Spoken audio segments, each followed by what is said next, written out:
Welcome to Coleman Report Live. I'm Bob Coleman, and we're talking Main Street and the small business lenders who help it grow. Pre-Turkey edition. Lance Sexton, thank you so much for joining us. And Katie, I understand you're going to be on the road, so look at that smile on her face. She's ready to get out of town. So, yeah, I hope everyone's safe and you at least can get together with a few of your loved ones. But we still have a ton of news. Lance, real quick, business acquisition loans. We've got a lot of this, which is great. And what are you going to talk about next week?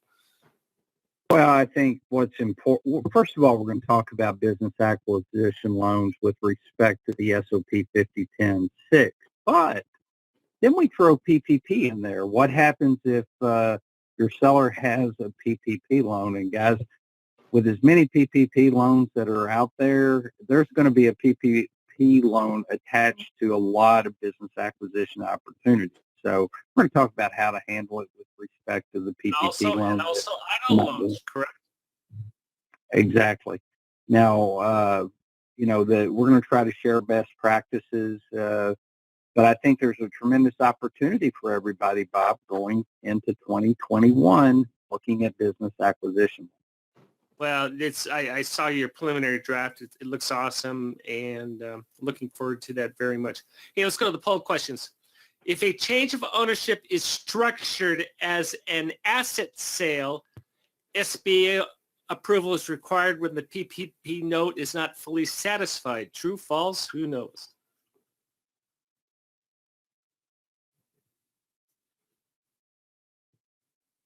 How do we do, Lance? And of course. Well, this is one we're going to talk about. It depends. There are a lot of ifs and buts in this one. First of all, it depends on the level of the asset sale. If it's got to be over 50% of the fair market value of the asset.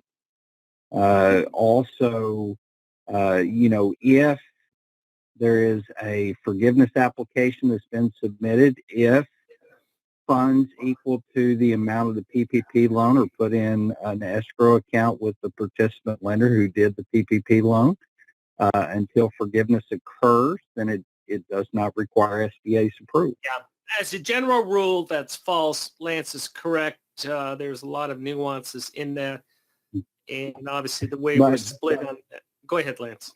Well, the problem with the challenge with the question, Bob, is they're like, if this happens, go to A. If this happens, go to B. If this happens, go to C. So there are two or three things that can occur that would make it not have to have SBA's approval. So we're going to give everyone a correct answer on that.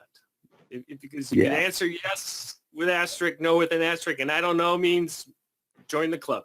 All right. Can a new owner assume a PPP loan in a business acquisition scenario?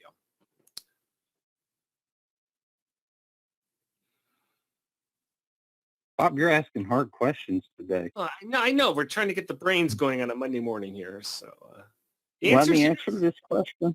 Yeah, the answer to this question is yes.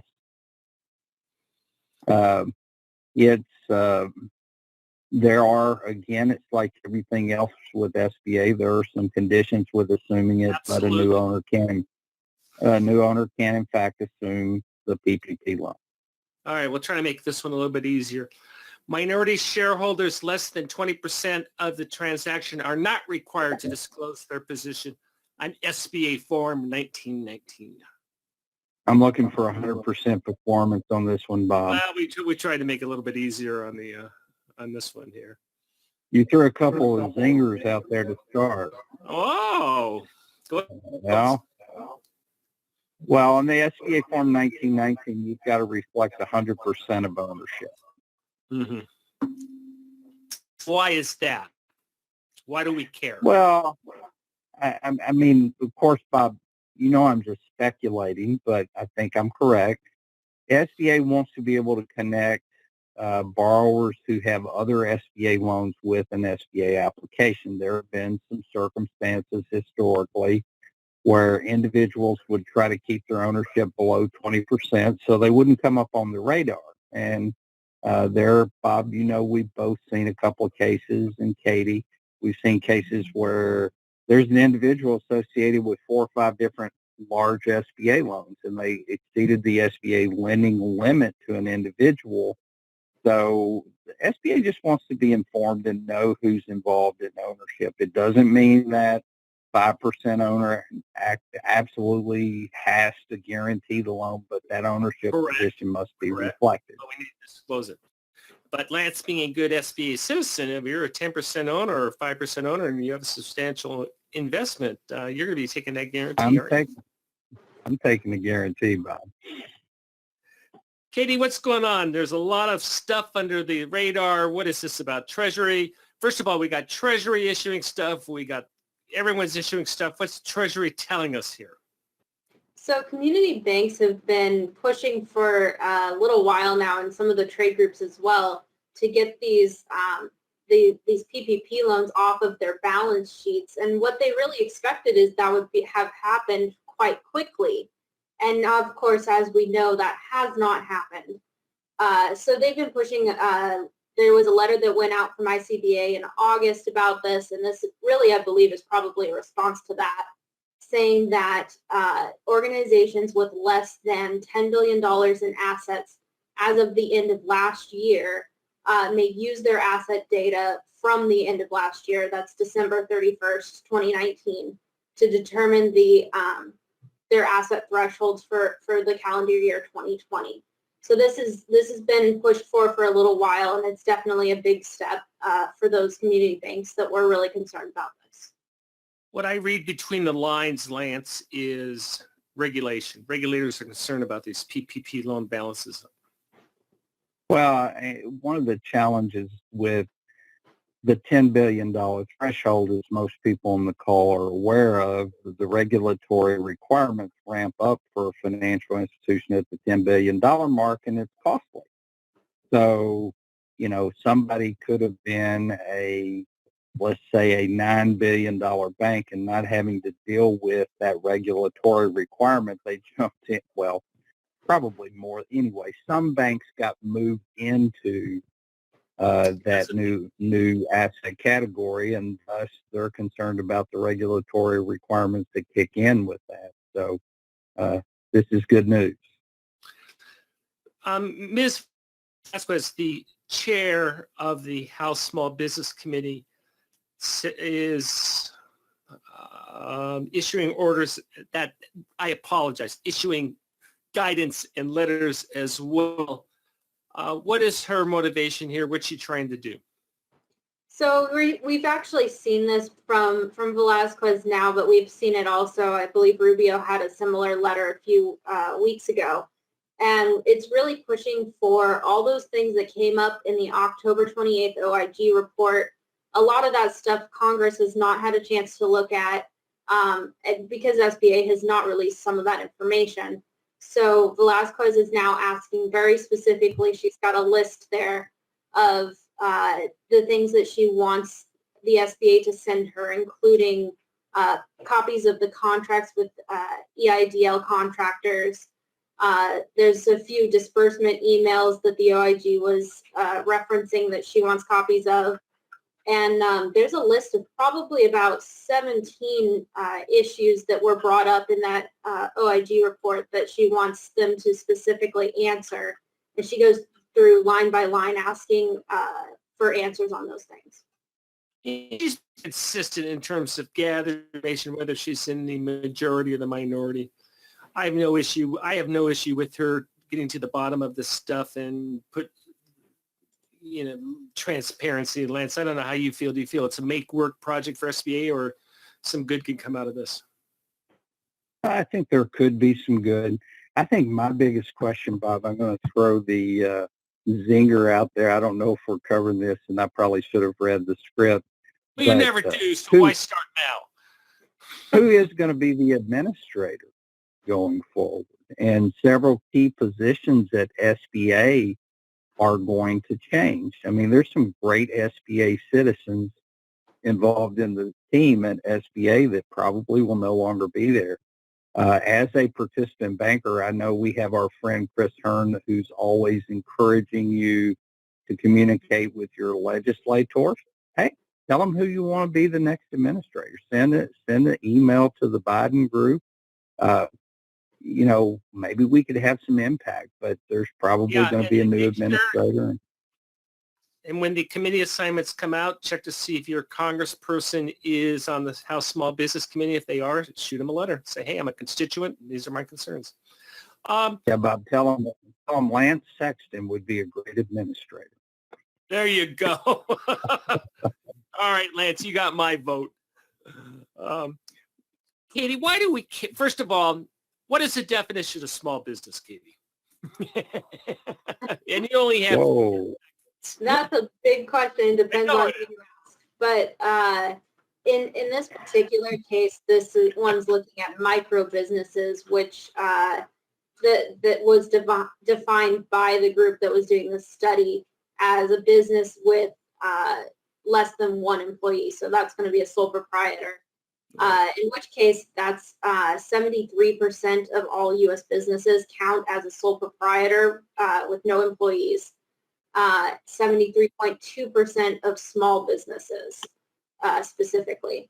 So it's a very large group of the small business community. And that's why I think it's important to discuss this. Now, this particular study that I wrote about for our Main Street Monday is not, it didn't really separate it necessarily by country. This is looking at global stats. So the United States sometimes is a little bit different, but I did try to make sure that we covered specifically the United States if I could. And what it's really saying is that micro businesses, as they were calling them, have been disproportionately affected by the COVID-19 shutdowns and a lot of the issues that have come across with COVID-19. Partially because of the types of businesses they tend to be service providers and things like that really just can't necessarily operate in the current economic conditions. It's also disproportionately affecting female business owners who happen to also be at a higher rate of those micro businesses. So you have a larger group of that as well. And also younger businesses tend to start out as a micro business and slowly grow larger and larger. So the fact that, that more than half of these micro businesses are experiencing a decline in sales of 50% or more is really significant, especially hitting those newer businesses and female-owned businesses and things like that. So that's unfortunately the situation right now. Lance, I know we have an SBA encourages tremendously. We have the CDC network, the SBDC network that are out there helping these smaller revenue companies, these micro entrepreneurs to get financing. The problem is, Lance, they're a single person operation. They're trying to do their service to the community, and then they have to do all this paperwork, and maybe that's one of the reasons why they have such little access to capital. Well, I think a simplification, it'd be nice if there was a very simple loan application, say for loans under $25,000 would be very impactful on these micro section of the small business community. You're exactly right, Bob. One of the challenges for a lot of small businesses and their access to capital, and it's not the participant banker's fault, but you still have to collect all the same information on a $25,000 loan that you do a $500,000 loan. So there is a lot of work that's necessary. I would love to see a program in SBA, Bob. I'm sorry to be ranting and raving here, but I'd love to see a program in SBA for these types of business, say 25K and under, a very simplified application process. And I know we say, we have the Express program, but we still have to collect a lot of information for an Express loan. It would be great. It'd be great for even, a separate 7A loan that's even simpler. I haven't told this story in a while, and I love telling it. I was in Miami and took a car from the hotel to the airport, Cuban immigrant. So a lot of these businesses are first generation American immigrants from other countries. And he was, we got to talking and he was just raving about the United States. He bought his car. He said he could never do anything like this in Cuba. And he was just saying it. And I asked him how many hours he works. He's working 80 hours a week and wants to buy another car. And 20, 25 grand for someone like that can go a long way to making sure he doesn't get kicked out of his apartment, his house, he doesn't get his car repossessed. And he's a businessman. He's out there working his tail off. And that was a fun conversation. Well, and Bob, one thing I wanted to point out, I'm not complaining. Everybody knows I work for the SBA, and the SBA has done a great job of condensing the amount of documents and paperwork that are necessary. So I'm not saying, hey, SBA, you're doing a horrible job. It gets better and better. But for these real small requests, something very simple. Yeah, let's remember, and they are small businesses. They are small businesses. Hey, Don asked a question regarding the 1919. Lance, we have an EPOC, which is an eligible passive concern, usually real estate related. And we have a husband and wife for the 50-50 principles of both. For this ownership structure, Section 3 would not be completed or certified because there's no ownership from an entity. Is that correct? Well, first of all, Don, you answered your own question, which is you get an A+ on that when you are correct on that. Section 3 does not, of the new 1919, does not always have to be completed. It's only completed when there is entity ownership of the small business applicant. Hey, thank you all for your support. A lot of news. I know Congress still is in session, so we'll be bringing the updates as they come. We will be dark on Friday. We're going to take that day off. But we have a couple of events coming up. The big one, of course, is our Secondary Market Online Summit, and we're putting that together, and we'll announce more on that. We'll have Judge on Wednesday to discuss more of the agenda. And thank you for joining us today for Coleman Report Live and for supporting America's Main Street, one entrepreneur and micro businesses at a time. Have a great afternoon.